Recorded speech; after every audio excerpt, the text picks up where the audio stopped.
دوستو channel subscribe, like اور share فرمائیں، شکریہ۔ بسم اللہ الرحمن الرحیم، الحمدللہ رب العالمین، والصلاة والسلام علی خاتم النبیین، اما بعد۔ پاک ویوس محمد منشا، السلام علیکم، کیسے ہیں جناب؟ بات کرتے ہیں جو مسلم لیگ نواز کے کم و بیش سبھی اہم لیڈروں پر جو مقدمات درج کروائے گئے ہیں موجودہ حکومت اور ان کے پیٹرنز کی طرف سے۔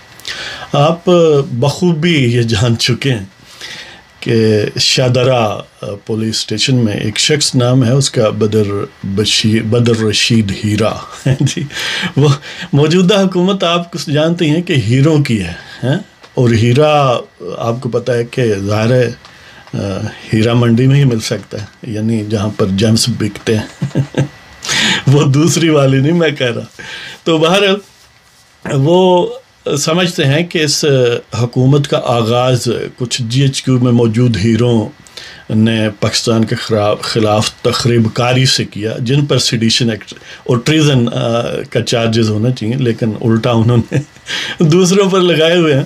تو بہرحال جی ایچ کیو کے ہیروں نے کچھ جوڈیشل ہیرے پروڈیوس کیے جن کو پاناما ججز کہتے ہیں۔ وہ بھی 5 ہیرے تھے، ان کے ساتھ ایک سپر ہیرا تھا، وہ پتہ نہیں کیا تھا جی، وہ میں تو کہتا ہوں کہ کہنے کو تو وہ قاضی ہمارا تھا لیکن اصل میں ہرکارا تھا کسی کا۔ اب سنا ہے لندن شندن میں رہتا ہے اور کچھ اسی طرح کی زندگی انجوائے کرتا ہے جس طرح کی اس کی ایکسپیکٹیشن تھی۔ تو بہرحال یعنی ہیروں کی کہانی جی ایچ کیو سے شروع ہوتے براستہ عدلیہ بیوروکریسی کے آپ کو پتہ ہے، پھر سپر 6 وہ 6 ہیرے تراشے گئے، اور پھر اب وہ جو بنی گالہ میں حضرت بابا فرید رحمۃ اللہ علیہ کے مزار سے چادریں چرانے والے چادر چور ہیں اور ازلی جھوٹے ہیں، وہاں سے ہوتے ہوئے بات چادرہ ٹاؤن تک پہنچ گئی۔ وہاں پھر ایک اور ہیرا دریافت کیا گیا جس کا نام وہ پھر میں بتا دوں کہ بدر رشید خان ہیرا جی، کیا نام ہے یہ۔ تو پھر میں بدر بشیر کہہ دیتا ہوں، بدر رشید خان ہیرا۔ تو بہرحال بدر رشید خان ہیرا نے شادرہ پولیس اسٹیشن میں مقدمہ درج کرایا، اور اس کا اپنا تعارف یہ ہے کہ وہ P T I youth wing Ravi town کا صدر ہے، اور اس نے ٹاؤن یونین کونسل یا ٹاؤن کونسل کا جو ہے وہ الیکشن بھی لڑا تھا۔ تو یعنی ایک پرووڈ بات ہے کہ وہ پی ٹی آئی کا باقاعدہ عہدیدار اور ایکٹیوسٹ ہے، اور آپ اس کی تصویریں مختلف جو ہیرے ہیں ان کے ساتھ آپ دیکھ ہی چکے ہوں گے۔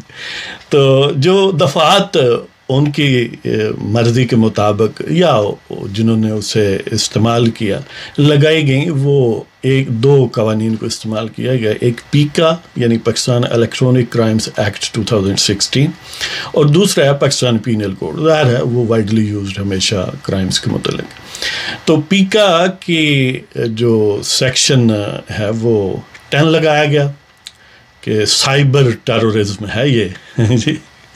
تو اسی طرح جو پینل کوڈ یعنی تعزیرات پاکستان کی دفعات ہیں وہ 4-5 لگائی گئیں، جیسے 120 اے ہے، بی ہے، 121 اے ہے، 123 اے ہے، 124 اے ہے، 153 اے ہے۔ ظاہر ہے وہ سارے کچھ کنسپریسی کے متعلق ہیں، کچھ enmity towards پاکستان یا ڈفرینٹ گروپس ان پاکستان، لیکن سب سے جس کا زیادہ ذکر ہو رہا ہے آپ سن چکے ہیں، سیڈیشن کا چارج ہے، اور وہ دفعہ ہے 124 اے یا 124 الف 124 اے پاکستان پینل کوڈ 1860۔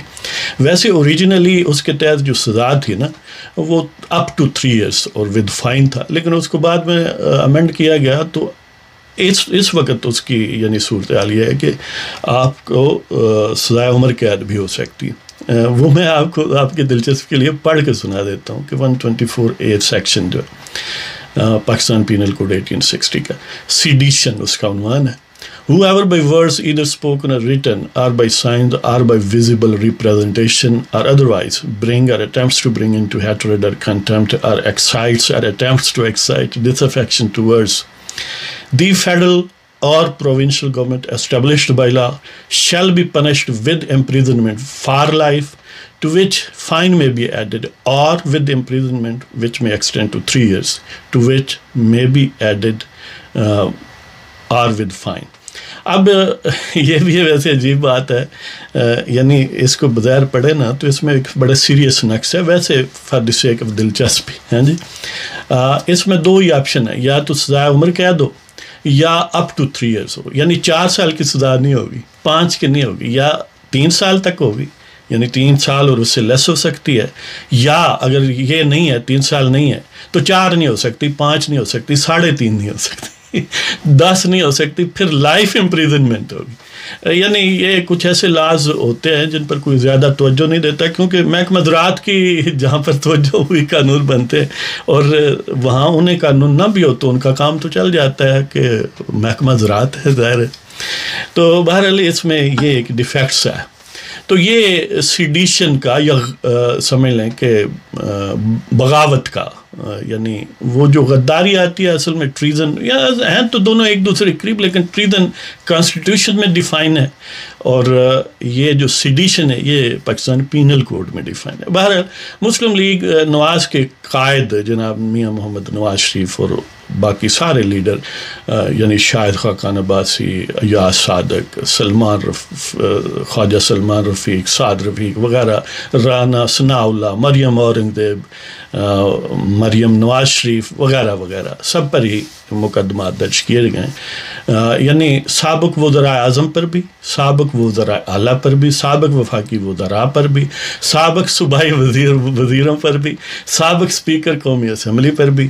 یعنی امیجن کریں کہ پاکستان میں وہ ایک، میں کہہ رہا تھا کسی دوست سے، بلکہ ٹویٹ ہی وہ کر رہے تھے ایک دوسرے کو سب، کہ پاکستان کی کہنے کو ہم بڑے انفلیٹڈ فیل کرتے ہیں کہ دنیا کی سب سے بہترین انٹیلیجنس ایجنسی ISI، سب سے بہترین انٹیلیجنس ایجنسی جو ہے وہ اس نے آج تک ایک بھی انڈیا کا پرائم منسٹر نہیں لگوایا جو انڈیا سے غداری کا مرتکب ہو یا غدار ہو انڈیا کے حوالے سے.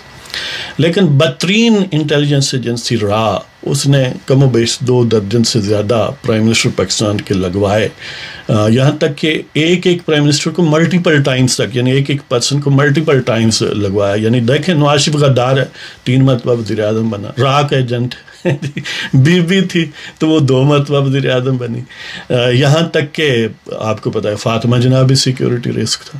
یعنی بہترین ایجنسی تو دشمن ملک میں ایک بھی پرائم منسٹر چھوڑ کے ایک وزیر بھی انسٹال نہیں کروا سکی، لیکن بدترین ایجنسی اب پاکستان میں ان کے دشمن، یعنی ہمارے پاکستان میں سارے پرائم منسٹر سوائے ایک کے، یعنی ہماری جو ذہین ترین لوگوں کی ایجنسی اور محب وطن ترین لوگ ہیں، وہ صرف ایک پرائم منسٹر لے کے ہے جو محب وطن ہے، جو وہ بنی گالا بھنگی گالا میں رہتا ہے اور حضرت بابا فرید شکر گنج رحمۃ اللہ علیہ کے مزار کا چور ہے جی. تو وہ چور اور مال مسروقہ کے ساتھ ادھر رہتا ہے. بس ایک یہی کارنامہ ہے ہماری ISI کا. باقی اس لیے میں یہ کہہ رہا ہوں کہ سارے وزراء اعظم ہی غدار تھے نا، آپ کو پتہ ہے، اس لیے تو کسی کو ٹینیور نہیں پورا کرنے دیا گیا. تو بہرحال اس ہیرے نے ایک ارتعاش پیدا کیا، اور یہ اصل میں ہیرا تو معمولی آدمی ہے. اصل ہیرے تو وہ ہیں جو ہیرے تراش ہیں، جو جوہری ہیں، جو GHQ میں بیٹھے ہیں، یا پھر ان کے لے پالک ہیں بھنگی گالا میں. تو انہوں نے یعنی ان کے حواس باختگی کا عالم دیکھیں کہ ان سب لیڈروں پر پہلے ہی مقدمات ہیں اور ایک دوسرے سے بڑھ کے ہیں جی. وہ کیا کہتے ہیں کہ ایک ستم اور میری جان ابھی جان باقی ہے. اس میں کوئی کمی رہ گئی تھی کہ اب اس کی ضرورت تھی؟ اب وہ بھنگی گالا کے سجادہ نشین، بلکہ معاون سجادہ نشین، پیرنی کے معاون سجادہ نشین وہ فرماتے ہیں جی ہمارا تو تعلق ہی نہیں ہے ایسے. اور ان کے جو قوال لگے ہوئے ہیں آگے، وہ ایک صاحب ہیں، شبلی صاحب ہیں، پتہ نہیں شبلی کیا ہے، وہ کہہ رہے تھے کہ ان کے اپنوں ہی نے FIR درج کروائی ہوگی. یعنی امیجن کریں کہ ان کی ڈٹائی اور بے حیائی کا عالم دیکھیں کہ کیا چیز ہے. یعنی یہ انہوں نے FIR درج کروائی ہے. وہ انشاءاللہ خان جو تھے وہ فرماتے ہیں کہ یہ عجیب ماجرا ہے کہ بروز عید قربان، یہ عجیب ماجرا ہے کہ بروز عید قربان وہی ذبح بھی کرے ہے وہی لے ثواب الٹا. یعنی امیجن کریں ان ٹھگوں کا کمال کہ FIRیں درج کرواتے ہیں، بلیک میل کرتے ہیں، یعنی دنیا کی ہر ڈٹھائی اور ہر شیملیس ایکٹ جو ہے گویا ان سے یہ تراشے گئے ہیں یہ لوگ جو یعنی ہیرے سٹارٹ ہوتے ہیں، کیونکہ ہیرے تراشنے والے GHQ میں براستہ عدلیہ، پھر آج کل ٹھکانہ ہیروں کا جو ہے وہ ایک سٹاپ گیپ ارینجمنٹ کہہ لیں کہ بھنگی گالا میں ہے۔ تو ان ہیروں کا کمال دیکھ لیں کہ ان میں دنیا کی ہر جو خباثت ہے وہ گویا منجمد ہو گئی ہے، کنڈینس ہو گئی ہے، کہ یہ کہتے ہیں کہ یہ انہوں نے کروایا۔ آپ امیجن کریں کہ کسی پولیس اسٹیشن پر آپ جائز بھی FIR درج کروانے جائیں، آپ کا کھانا خراب وہ کر دے گا پولیس اسٹیشن، اور وہ یعنی بندہ تھر تھر کانپے گا وہاں جاتے ہوئے کہ پولیس سے سامنا ہے۔ لیکن ان کے ہیرے ظاہر ہے وہ دندناتے پھرتے ہیں اور ان لوگوں کے خلاف FIR درج کروا رہے ہیں جن کا ظاہر ہے اسٹیٹس آپ کو پتہ ہے۔ یہ بھی ایک عجیب بات ہے، ویسے میاں صاحب اب ظاہر اقتدار میں نہیں ہے، پھر بھی FIR چلو یہ قابل فہم تو ہے۔ وہ وزیر اعظم تھے اور شہباز شریف وزیر اعلیٰ تھے، ان کے خلاف پھر بھی قتل کی FIRیں درج ہوئی ہیں۔ یعنی ماڈل ٹاؤن کا مساکر جو ہیرے تراشنے والے لوگ ہیں نا، انہوں نے اپنے ٹینٹیکلز کے ذریعے کروایا تھا تاکہ جو میاں شہباز شریف اور نواز شریف ان کو پھنسایا جائے، اور وہ جو امپائر کی انگلی کھڑی ہونی تھی اس کو کھڑا ہونے کا موقع پرووائڈ کیا جائے، یا ان کو بلیک میل کر کے مجبور کیا جائے کہ یہ استعفیٰ دیں۔ لیکن بہرحال انہوں نے نہ دیا، اور یعنی خود ہی واقعہ بھی انڈائریکٹلی اپنے مولز کے ذریعے کروایا، اپنے جو ان کے یعنی ٹینٹیکلز آپ کہاں تک ہیں آپ سوچ سکتے ہیں۔ راؤ نوار ٹائپ لوگ ہر جگہ ہر محکمے میں موجود ہیں، اور ہر صوبے ہر ایڈمنسٹریشن جہاں بھی انہیں ضرورت ہے وہاں پر موجود ہیں۔ تو ان کے ذریعے کرائی، اس کا ایک سبب آپ کو حیران ہوں گے نا کہ وہ کینیڈوی صاحب اور خان صاحب اس وقت تو یعنی بڑے مجمع لگاتے تھے جیسے بازیگر لگاتے ہیں، اور کہتے تھے کہ یہ جو ہے بڑا ظلم ہو گیا ہے، اور بعض جو عدالتی ہیرے ہیں وہ بھی اسی طرح سلسلہ تھا۔ کیا وجہ ہے کہ اب ان پر 1000 FIRیں درج ہیں، 1000 کیس ہیں، نیب ہے، FI ہے، یہ ہے وہ ہے، یہاں تک کہ یعنی شاہدرہ کے ہیرے بھی جو ہیں وہ بھی ان کے خلاف FIRیں درج کروا رہے ہیں۔ لیکن کیا وجہ ہے کہ الکینیڈوی صاحب نہیں تشریف لاتے اور ان کو کافر کردار تک نہیں پہنچاتے؟ اس کا سبب یہی ہے کہ کروانے والے وہی لوگ تھے جو اب بٹ مین ہیں سعودیوں کے، اور ان کے سکسیسر ہیں جو پاکستان میں GHQ میں ہیرا تراش، یعنی قمر باجوہ ہیرا تراش، اور فیض حمید ہیرا تراش، اور اس سے پہلے ظہیر الاسلام اور پاشا ہیرا تراش۔ یہ ہیرا تراش لوگ جو ہیں انہی کا کمال تھا کہ وہ کروایا اور تاکہ ان کو مجبور کیا جائے۔ اب کیونکہ اس کو لنک کرنا ہو شہباز شریف اور نواز شریف تک یا رانا ثناء اللہ تک، تو درمیان میں قربانی دینی پڑتی ہے کسی راو نوار کی۔ اب ظاہر ہے وہ قربانی کے بکرے جو ہیں وہ عزیز ہیں، وہ نہیں دینا چاہتے، لہذا کینیڈوی صاحب بھی نہیں آتے، وہ مقدمہ بھی سمجھ لیں کہ ختم ہو گیا پریکٹیکلی۔ تو یعنی پرائم منسٹر نواز شریف تھا، شہباز شریف وزیر اعلیٰ تھا، تو ان کے خلاف FIRیں اس لیول کی درج ہوئیں اور اب بھی درج ہو رہی ہیں۔ اور اس وقت وہ وٹ مین تھا جو رحیل وٹ مین ہے نا اس وقت، کیونکہ وہ انگلی تھی، تو اس کے یعنی کہنے پر ان کے لوگوں نے FIRیں درج کروائیں، اور اب ان کا کوئی والی وارث نہیں ہے۔ اس طرح یہ ہیرے ہیں۔ تو بہرحال یہ داستان خون چکاں جو ہے پاکستان میں جاری ہے۔ جب تک یہ ہیرے تراش موجود ہیں اسی طرح کی پھول جھڑیاں چھوڑتے رہیں گے، اور خان صاحب جو ہیں وہ فرماتے رہے نہیں ہمارا کوئی تعلق نہیں ہے۔ وہ تمہارا کس چیز سے تعلق ہے؟ تم کبھی کہتے ہو مجھے ٹی وی سے پتہ چلا، کبھی بیوی سے پتہ چلا، کبھی کچھ پتہ ہی نہیں چلا۔ آخر تم کس مرض کی دوا ہو؟ تو اس میں اگر اس کو فیس ویلیو پر لیں جو خان صاحب فرما رہے ہیں کہ ان ہیرے تراشوں کے ہیروں نے نہیں، یہ تو پھر ہیرا پھر انہی کا ہوگا جن کی انگلی کا انتظار خان صاحب کو رہتا تھا، یا جو اب یعنی ملک کو یرغمال بنا کے بیٹھے ہوئے ہیں۔ تو بہرحال یہ کہانی ہے، اور اس کے کنسیکوینسز یہی ہیں۔ یعنی یہ ہمیں خوشی ہے کہ یہ بات یہ شو کرتی ہے کہ وہ پاگل پن کی حد تک یعنی ڈسٹربڈ ہو چکے ہیں، ہیرا تراش بھی اور ہیرے بھی، کیوں اب آتا جاتا کچھ نہیں ہے۔ FIRیں درج کر، اچھا مزے کی بات یہ ہے کہ مسلم لیگ کے لیڈر نے کہا ہم نے ضمانتیں بھی نہیں کرانی، یعنی پری اریسٹ بیل وغیرہ، بلکہ یہاں تک کہ شاہد خاقان تو کہہ رہا تھا کہ میں خود جاتا ہوں پولیس اسٹیشن پر، مجھے گرفتار کر لو۔ یعنی عجیب ہی کہانی ہے کہ اصل مسائل کوئی ٹیکل نہیں کرتا، کوئی کسی محاذ پر کسی شعبے میں کوئی ترقی، کوئی پروجیکٹ، کوئی اکانومی کا، یعنی ملک کو پولا کر دیا، جس طرح عام کو پولا نہیں کرتے تاکہ FATF کا اور بین الاقوامی ٹھگوں کا یہ شکار ہو جائے، یہ ان کے ایجنٹ ہیں۔ تو بہرحال ایک علیحدہ آپ کو نظم سناؤں گا، تم غدار ہو، اس کے عنوان سے، وہ علیحدہ ویڈیو میں ہوگی۔ تو اس کے ساتھ ہی آپ اجازت دیں، خدا حافظ۔